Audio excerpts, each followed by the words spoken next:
Hello, welcome to the Classnotes podcast series featuring the IDRA. Sorry, can I start over?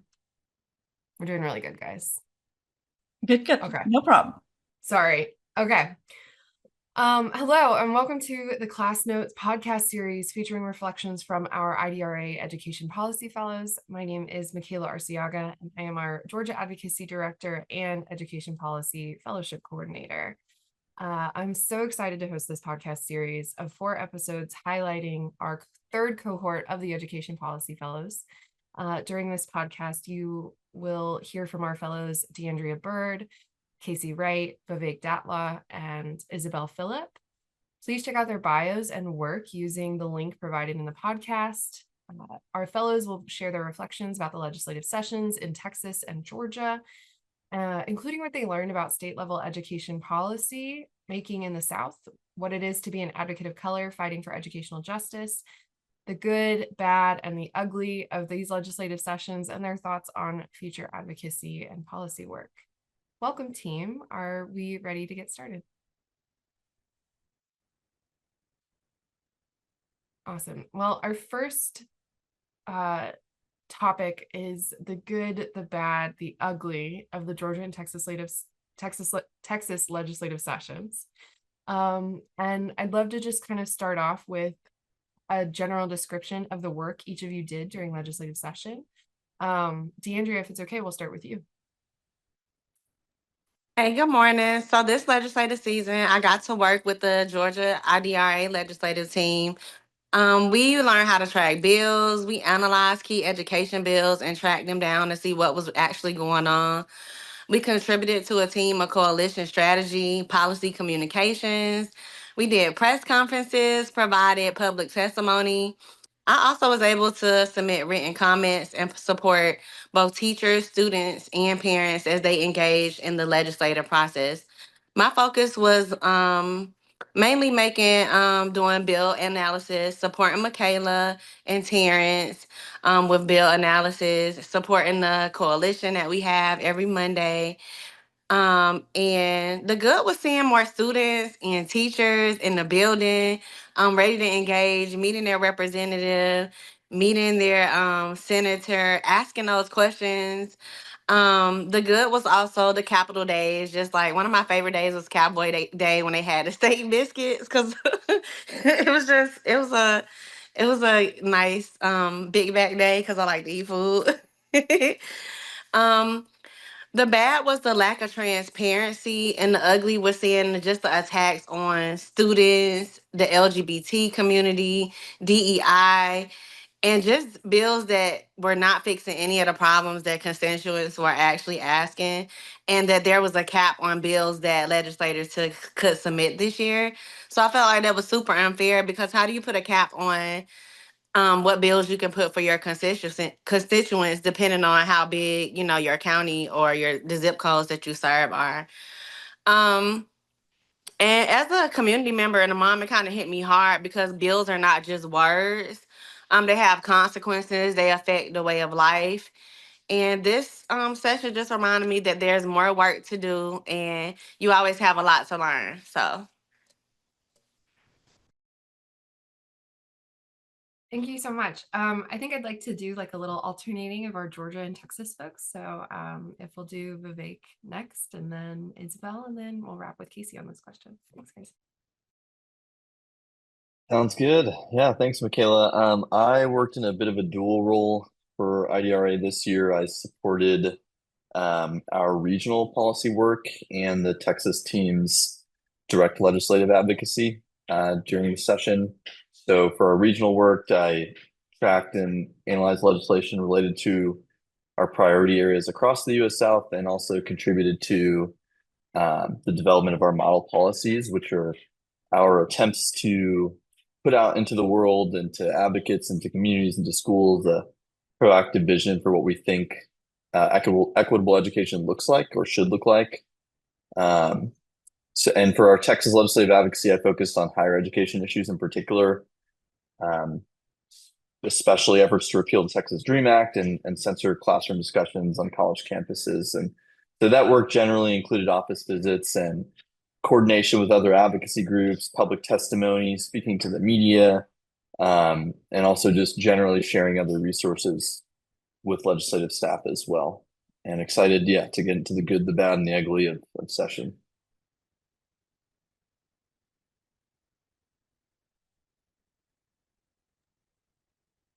All right, I'll go next then.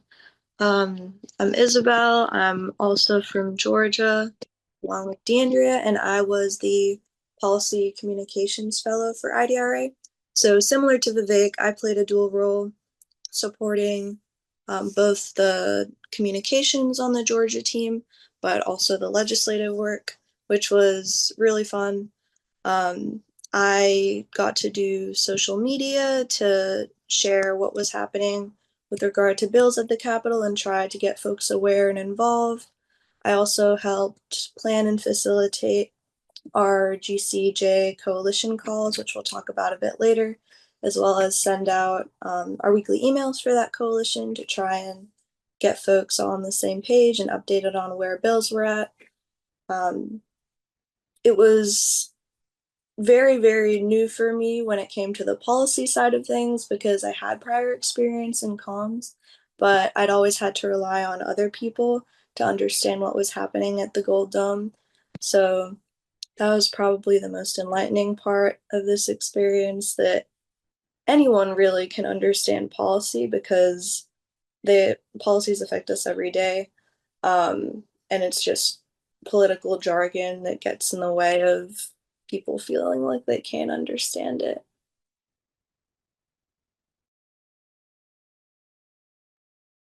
Hi, everyone. I'm Kaci Wright. I was the Texas Policy Fellow for IDRA. And so during my time as a fellow, I supported the Texas policy team during the legislative session. And I got to be very hands-on on pushing our policy priorities through session, through recommending policy positions, attending hearings, providing recommendations for bill amendments. And I was very hands-on on the voucher fight and school discipline here in Texas. And so throughout that whole experience, we got to collaborate with different community members, other coalitions, and we got to have strong relationships with offices in order to move good things in bills and strip the bad things that were in a lot of them. A lot of our work were defense work. That means stopping a lot of bad things from happening, but we were also to get some really good hearings on some good bills as well. I also helped coordinate our Texas Legislative Education Equity Coalition, and that was a coalition of 38 plus members where we would come together and form strategies to attack different bills. And so that's just some of the work I did as a policy fellow. Thank you guys so much. It was really interesting to have a kind of new approach to the fellowship with Vivek and Isabelle's roles. We were really excited to kind of push the boundaries of what we could be doing with our fellowship, and then really getting a deep dive between DeAndrea and Kaci, and the diversity of experiences you guys had was so excellent for this. With that kind of in mind and some of the work that you guys did, what were some of the most challenging issues you addressed, and how do you think this was impacted by national issues? I'd love to hear your thoughts, Kaci, on that, and maybe DeAndrea also. Yeah, thank you for the question, Mikayla. There was definitely a shift in the environment after the 2020 presidential election. You can kind of feel it in the air at the Capitol. And a lot of it was, legislators that were working on bills that were harmful to children. A lot of times they cited, federal letters and federal movements of the federal government to support those movements. One example is ethnic studies. There was just a huge debate and balance of what that is and what that means. And a lot of times when we would defend, the benefits of ethnic studies through research shown, it was kind of hard when we had the federal government kind of not on our side with that one. So those are just some difficult environments we had to navigate. But I think as a team, we did a good job on relying on what we know works for kids, what we know the research says work for kids. And that kind of helped us stay true to our narrative and our policy priorities throughout the whole session. This year, it took some of the most politically charged issues that we've seen in a while, and it was super performative. And I kind of felt like it was more driven by like the national headlines and not what was actually happening here in Georgia, classrooms and community. Especially here in Georgia, we have like Atlanta, and then we have like the rest of Georgia. And instead of focusing on that and trying to like bridge the gap of like Georgia as a whole, we just got in like some political party mess that we didn't have anything to do with. We saw bills targeting diversity, equity, and inclusion under the guise of fairness. We saw efforts to like criminalize student behavior instead of shifting to like mental health, kids with disability funding, and just overall fully funding schools. Like instead of trying to do something that you think is popular or sensationalized in national headlines, let's get to the fact that schools haven't been fully funded in over 40 years. Like that's something that we could have worked on. I also felt connected sometimes to the larger wave of like fear and control, just like waiting to see what's gonna happen, or just the fear of decisions kind of like being made without the public. And then just as someone who's worked with parents, like navigating special education and school discipline, it's just frustrating to watch lawmakers like do the same thing over and over again and then ignore real issues and then say like, where are the parents? Where are the teachers? Where are the librarians? It's kind of taunting. And again, underfunded schools is like the main problem and it was never really addressed. The lack of counselors wasn't addressed in a way that it should have been addressed, and I just think they were distractions from the real needs of our families. And when politics leads instead of people, our kids, our families, our teachers, and our communities pay the price. So I just think the local level needs to start really focusing on the people and not the political party that they serve. Yeah, that's a great point. I did want to just get if Vivek or Isabelle, either of you have like a strong opinion on this. I know Vivek, you kind of had a really interesting intersection on this, on just like the issues you had to work out in between higher ed and whatnot. And so I did want to give a second just if you wanted to add anything to wrap that up, but. Yeah, I can go. I mean, in Texas, for sure, it felt like there was, like DeAndrea said so well, there was a lot of alignment between what was happening nationally and the policies that got pushed through at the state level. I mean, the ones that stand out immediately, um, almost as soon as the current administration took over, there was more and more rhetoric against diversity, equity, and inclusion initiatives. And, we've seen that in Texas before, but it felt like there was even more momentum for them to kind of expand now that there was alignment between what the current administration and in general, federal language is like these days, and what some legislators wanted to push in Texas. And there were other specific examples too. There was an executive order released that condemned state policies which allow undocumented students to access in-state tuition for college.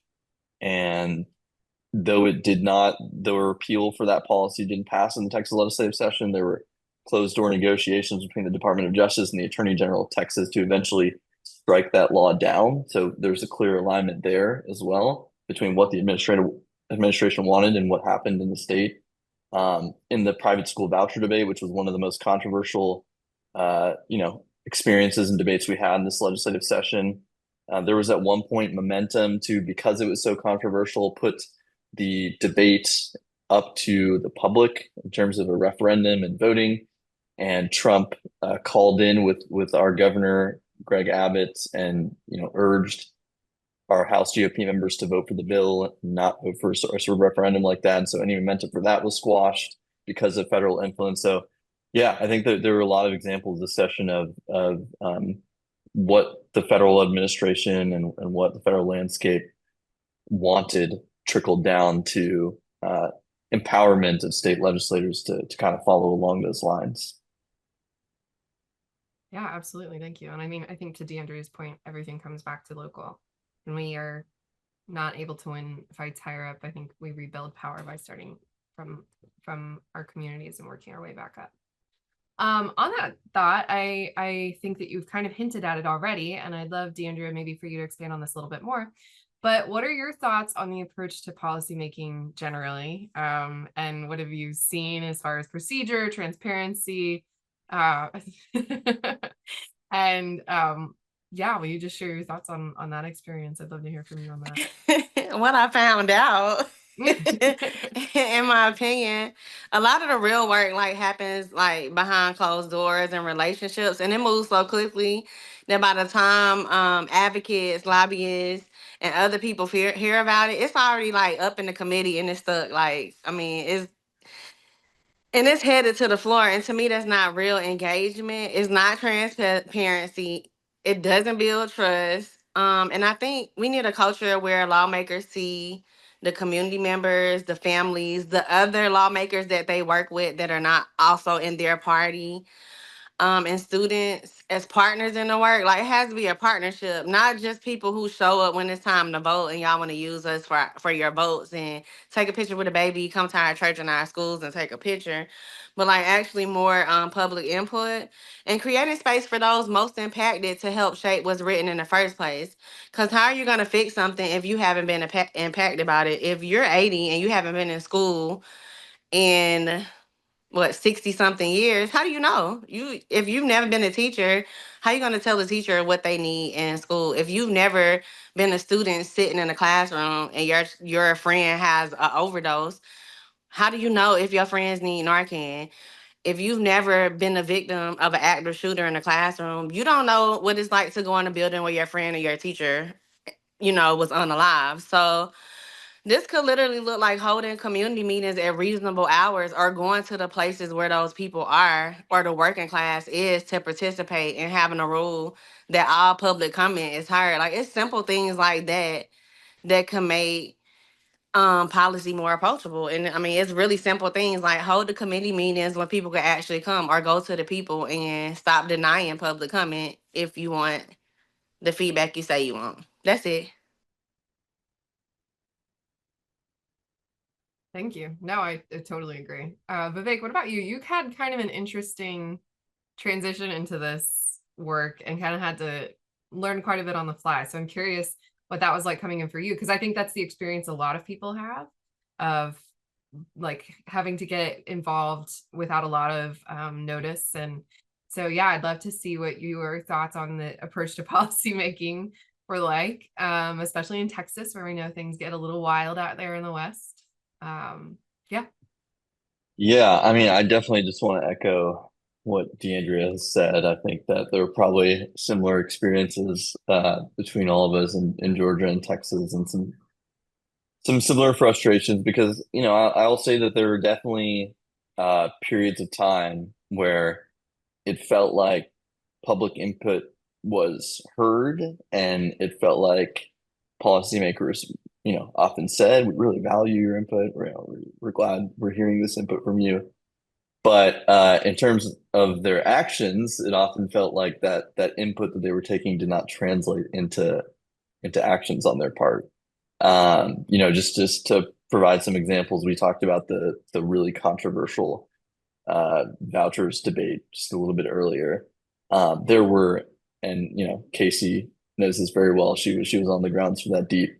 There were hundreds and hundreds of students and teachers and parents and community members and experts as well, who all testified against school vouchers. And I don't know what the exact figures are. Probably something like 95% of the testimony was against this policy, and specifically there's a lot of reference to the impact that type of policy would have on low-income communities and communities of color.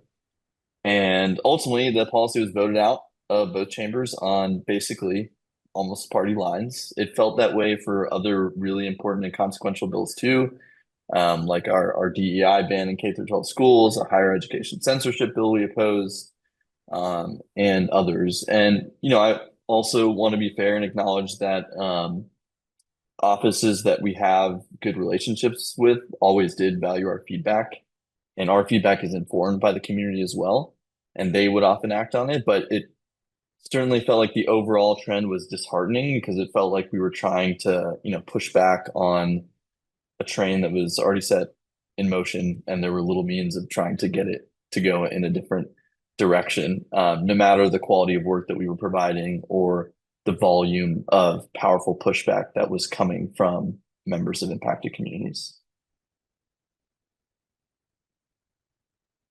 Thank you so much for that. I'd love to kind of build off of this idea about access and how we can make things just more transparent and community centered.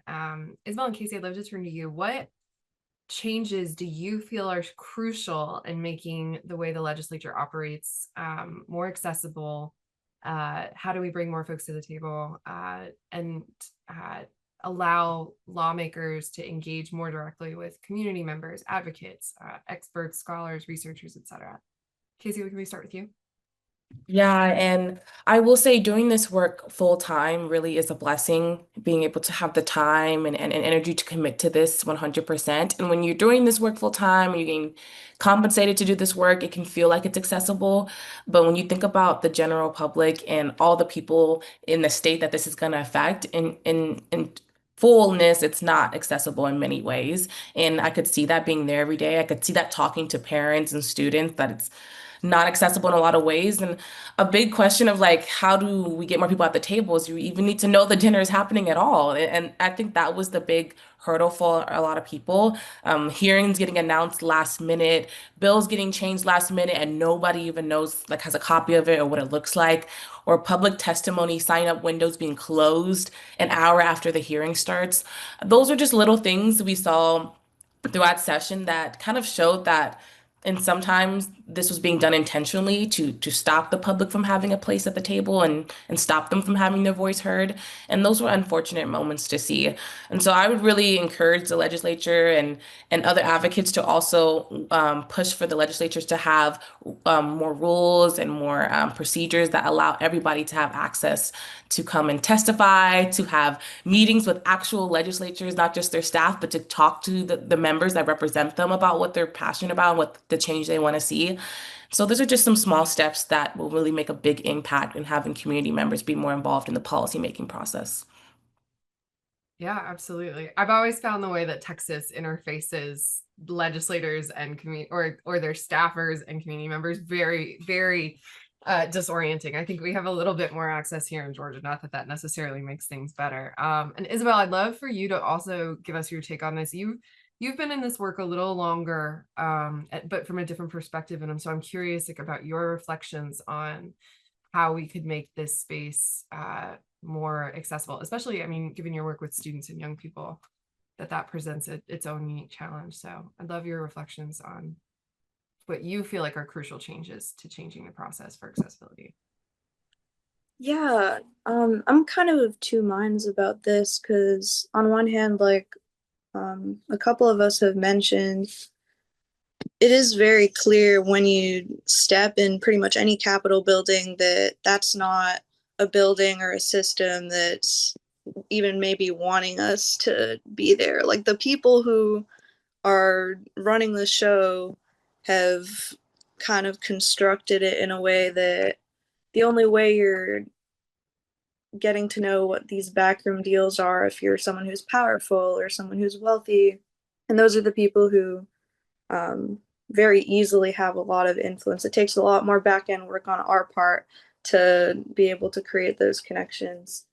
But I do think that it's possible to at least have a better understanding of what's happening. It's just so overwhelming. But through programs like this Policy Fellows program and also programs that other community organizations run, I think those are, from what I've seen, would have been most valuable for making sure that community members can at least have a say, even if, like y'all mentioned, it's kind of hard to tell sometimes. Are they actually gonna, follow through or listen to us?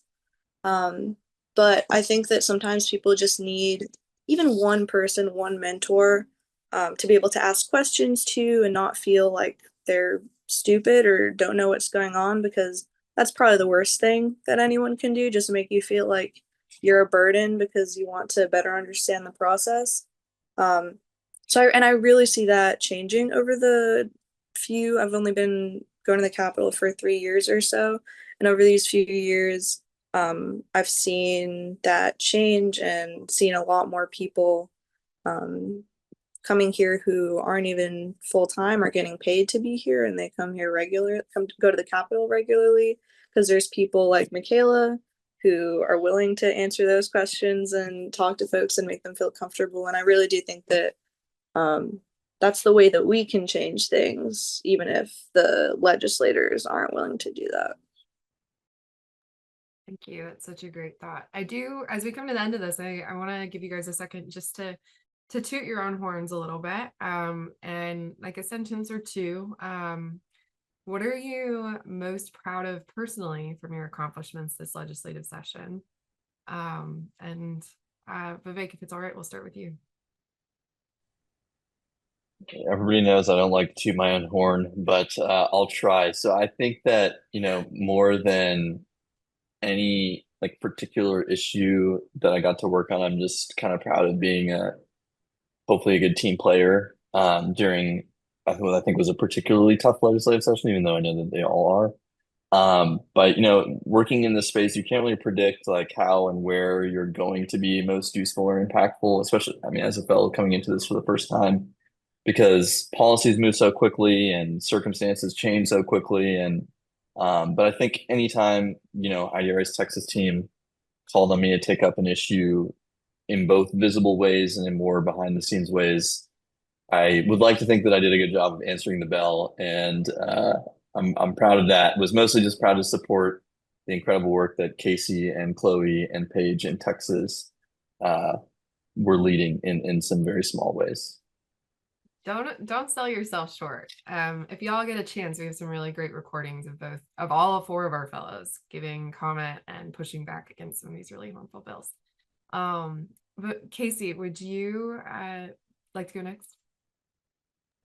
Yeah, there are a lot of moments that I'm really proud on throughout this whole session, but I would say like my own like personal woohoo moment was definitely getting my first amendment on a bill, which was really awesome just to kind of see the policy making process happen and to be like directly involved in that and not just to be like adjacent to it, but like to know that I was the one that brought the amendment to the office and the office presented it and it got accepted. Like that was just huge for me. And especially in a moment where I was feeling like, what's the point of all this? Do we have a role in all of this? To kind of see it firsthand was really amazing. And that was the first time I felt like, wow, if I didn't walk through this building today, that might have not just happened. And that was really inspiring to kind of push me in the rest of the work I did all session. So that was an awesome moment. Yeah, there's something kind of magical about being able to say, like, there's language that I wrote in our state code dictating education. It's a pretty magical thing. DeAndrea, do you want to go next? I would say one of the things that I'm also proud of is number one that I actually apply because somebody told me and I was like, no, because when I went and looked on the site, everybody had doctor's degrees and all these education degrees. And I was like, no, but I did it anyway. I made it to be a fellow. I'm really proud of myself because um, the writing and the bill analysis is not something that if you told me a year ago that I would learn, like, and be able to do. Cause I'm not like an academia writer. I'm more like a blog or I'm a creative person, So actually, thank you, Isabelle, for teaching me APA. Thank you, Mikayla, for your edits, whether it was 10,000 edits or 10 edits. I needed that because I have to be able to know so I can tell other people because that's another thing that I'm proud of. And so many people telling me thank you for telling me to go to the Capitol, or I didn't even know I could go there, or I didn't even know I could do this because they see me do it. And I'm like, oh, it's easy because, that's how I talk to the people in the community. Just seeing them feeling like that they deserve to be in this space too. And then I will also say that because of what I learned for IDRA, I was able to give policy suggestions for National Center for Learning Disabilities on their policy priorities on a federal level, and they adopted two of my recommendations for their policy priorities. So that was cool. Like disabilities is something that, that's my passion, students with disabilities and also student discipline. So I was like, okay, just to see it start from a problem into some solutions for others, I'm really proud of that. So Last but not least, Isabelle.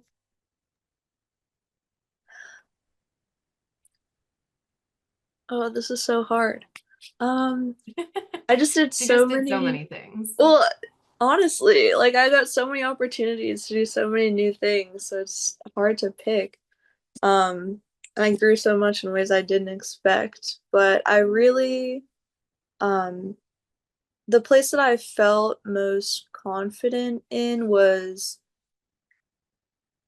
um, interpreting, understanding, and then communicating policies on my own. Like I kind of touched on before, um, I hadn't even really read a bill fully through before now, even though I had been involved in advocacy work. I was more on the um, community slash communication side of things. So to be able to do that by myself and then support students who are at the Capitol, set my own meetings with legislators, and even set strategy, that was really, really, I was very proud of that because I had only really developed that muscle when it came to comms, but to be able to feel that growing on the policy side of things um, made me really proud because that just seemed so much more daunting and less intuitive. But slowly I began to realize it's actually not that different.